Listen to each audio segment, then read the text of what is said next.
Hello everyone, welcome back to our YouTube channel Apna Placement, and today we are going to see about why TCS, Infosys, Wipro, Cognizant, Accenture, etc. company asking employees to resign. Why ऐसा क्यों companies employees को बोल रही है कि आपको resign करना पड़ेगा जॉब। इसके भी कुछ अपने ही तरफ से मतलब जो एम्प्लॉयज़ है उनके कुछ मिस्टेक्स है जो उन्होंने उनके प्लेसमेंट के टाइम ऑनबोर्डिंग के टाइम किए हैं।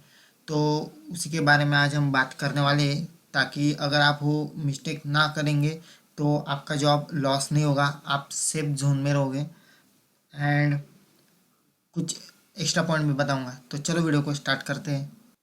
अगर प्लेसमेंट चाहिए तो अपने प्लेसमेंट को सब्सक्राइब जरूर कर दीजिएगा। सबसे पहले बात करें तो दोस्तों, जो आपको जॉब लॉस आप जो फेस कर रहे हो इस सिचुएशन में, आप फ्रेशर हो, आपको कैसे रिज़ाइन करने के लिए कह सकते हैं, ऐसे थोड़ी होता है। तो हाँ दोस्तों, कंपनी आपको डायरेक्टली निकाल तो नहीं सकती, लेकिन वो आपको पूछ सकती है कि आपको जॉब रिज़ाइन करना पड़ेगा। एंड आपको करना तो पड़ता ही है अगर वो बोलते हैं, क्योंकि आपने अगर मिस्टेक ऐसी करके रखी है तो उसी मिस्टेक को आप ना करें। तो इसी के ऊपर मैं आज आपको बताने वाला हूँ। तो सबसे पहला पॉइंट है डुप्लीकेट्स और फेक बिल्स डिटेल। अगर आपको कंपनी कुछ फ्लेक्सिबल बेनिफिट्स प्लान जो रहते हैं कंपनी के, उसमें आता है मेडिकल्स रहता है, वाईफाई, कुछ एसेसरीज, आपको एक्सेट्रा आपको कंपनी देती है। लेकिन आप क्या करते हो, आप उसमें मनी स्पेंड नहीं करते हो, लेकिन आप डुप्लीकेट्स बिल, फेक बिल्स बना के कंपनी को सबमिट करते हो और उनसे रिफंड लेते हो, राइट। तो ये बहुत ही गलत चीज़ है, क्योंकि अगर ये कंपनी के ध्यान में आ जाता है तो आपका प्रोफाइल ब्लैक लिस्ट में उसी दिन सेव हो जाता है दोस्तों। तो अगर आप ऐसा कर रहे होंगे तो प्लीज़ डू डोंट दिस, क्योंकि दिस इज़ अ रॉन्ग, ठीक है।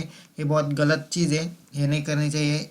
इसलिए अगर कंपनी को कुछ लॉस होता है, कंपनी का आपको तो पता होगा, कंपनी अपने को पे करती है तो अपने को उनको सब पार्शलिटी ही रखनी पड़ती है, ठीक है। अगर आप ऐसा कुछ कर रहे होंगे तो प्लीज़ स्टॉप कर दीजिएगा। सेकंड पॉइंट पे आते हैं फेक डॉक्यूमेंट वेरिफिकेशन।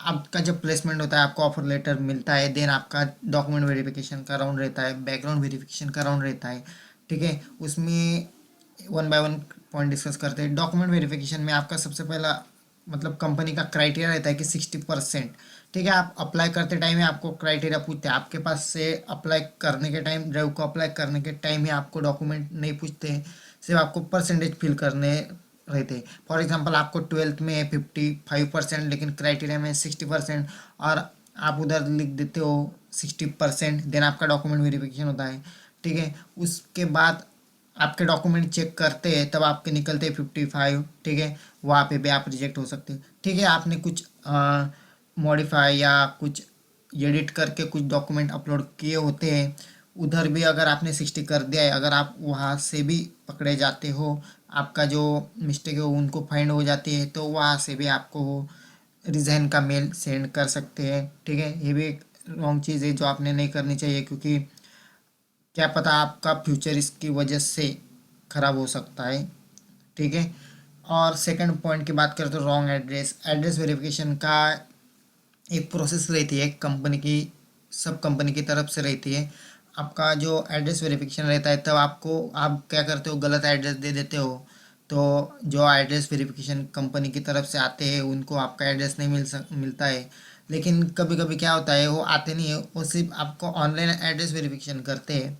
लेकिन अगर उनको, अगर आपने कौन सा भी डॉक्यूमेंट सबमिट किया हो, जैसे आपकी एलसी हो फॉर एग्जांपल, आपका आधार हो फॉर एग्जांपल, आपका कोई भी वोटिंग कार्ड एक्सेट्रा पैन, जिसमें आपका एड्रेस अगर मैच नहीं होता है, नहीं तो आपका जो कुछ लोकेशन रहता है, लाइव लोकेशन, उसमें मैच नहीं होता है, तो यहाँ से भी आपकी जो आइडेंटिटी रहती है एम्प्लॉयज़ की, वो उनकी उनको पार्शियल नहीं रहती है। इसकी वजह से भी वो आपको बैन कर सकते हैं, ठीक है, फायर कर सकते हैं। तो ये दो इम्पोर्टेंट पॉइंट है। अब थर्ड पॉइंट्स की तरफ चलते हैं। थर्ड पॉइंट से इंटरनल असेसमेंट, ठीक है। ये भी एक इम्पॉर्टेंट पॉइंट है उनमें से। इंटरनल असेसमेंट बहुत कंपनी लेती है, जैसे इन्फोसिस लेती है, या फिर एग्जाम, कैपजेमिनी लेती है, M1 M2 एग्जाम, विप्रो लेती है, PRP। ये कब लेती है, ये अपनी इंटरनल एग्जाम रहती है जब आप प्लेसमेंट हो जाता है आपका, आपकी ट्रेनिंग कंप्लीट हो जाती है, तब ये कंपनीज क्या करती है, कुछ एग्ज़ाम्स कंडक्ट करती है ताकि उनको पता चल सके कि जो एम्प्लॉयज़ को अपन ने ट्रेनिंग दी है वो उनको कुछ समझ में आया या नहीं। लेकिन कंपनीज इसके लिए आपको बहुत सारे चांसेस देती है। आपको ऐसा नहीं रहता अगर आप फर्स्ट डे में फेल हो गए तो आपको रिज़ाइन करना पड़ता है जॉब, नहीं तो आपको फायर कर देते हैं, नहीं तो आपको रिमूव कर देते हैं कंपनी से, ऐसा नहीं रहता है। लेकिन अगर आपने इस एग्ज़ाम के टाइम पे भी कुछ चीटिंग टाइप किया रहता है, क्योंकि बहुत पार्शलिटी से ये एग्ज़ाम्स कंडक्ट करते हैं, ठीक है। अगर इसमें भी आपका कुछ फ्रॉड निकलता है तो भी कंपनीज आपको आस्किंग फॉर रिज़ाइन कर सकता है, बोल सकता है, ठीक है। तो दोस्तों मैं इस वीडियो में मुझे इतना ही कहना था कि ये जो मिस्टेक्स मैंने आपको बताई है अगर आप नहीं करोगे तो आपका जॉब जो है वो लॉस नहीं होगा, ठीक है। आपको सिक्योर जोन में रहना है तो क्या करना है भाई, इतनी बड़ी मुश्किल से जॉब मिलता है, इतनी स्ट्रगल करते हो आप, टेस्ट असेसमेंट क्लियर करते हो, उसके बाद इंटरव्यू क्रैक करते हो, देन आपको जॉब मिलता है, तो थोड़ी मेहनत और ले लो ना, क्यों करने का ऐसा चंद पैसों के लिए, ऐसा नहीं करने का। कैसा है, अपना फ्यूचर है, ठीक है। आपने इतनी मेहनत करी इसके लिए, तो ये चीज़ें आप मत करो, ठीक है। अगर आपके दोस्त बोलते बोलते आपको कि मैं ऐसा करता हूँ, मैं वैसा करता हूँ, तो उसको भी समझा दो कि ऐसा मत करो, ठीक है। ये गलत बात है, ठीक है। तो दोस्तों इसमें एक ही मैसेज था कि अगर आपको ये वीडियो इसलिए बनाया क्योंकि हालांकि मतलब कुछ दिनों बाद ही एक ऐसा मतलब कंपनीज ने एक्शन लिया था एम्प्लॉयज़ का, तो उसमें ये चीज़ सामने आई थी, तो इसलिए मैंने आपको अवेयर करने के लिए ये वीडियोस बनाए हैं। आई होप कि आपको समझ में आ गया होगा। तो अगर आपको कुछ भी डाउट है प्लेसमेंट के रिलेटेड, जॉब के रिलेटेड, तो आप मुझे feel free to ask in comment section में। तो आप मुझे इंस्टाग्राम पे फॉलो कर सकते हो अपना प्लेसमेंट करके, ठीक है। वहाँ से आप मुझे मैसेज कर सकते हो आपको कुछ डाउट है तो, ठीक है। और चलो मिलते हैं नेक्स्ट वीडियो में, थैंक यू।